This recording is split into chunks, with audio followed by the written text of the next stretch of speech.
এটা লিফট, এটা আমাদের বাসা।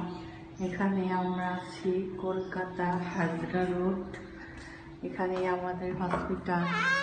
এটা আমাদের ড্রয়িং রুম, এটা আমাদের ড্রয়িং রুম। এটা আমাদের কিচেন রুম, কিচেন, ফ্রিজ। এটা আমাদের ওয়াশরুম। এটা আমাদের বেডরুম, টিভি, আলমারি। এখানে আমার মেয়ে ঘুমাচ্ছে। এখানে ড্রেসিং টেবিল। আর এটা হচ্ছে আমাদের বাসার সিঁড়ি। আমরা এখন কলকাতাতে আছি।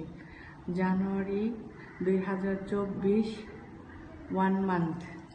আজকের তারিখ 2/1/2024।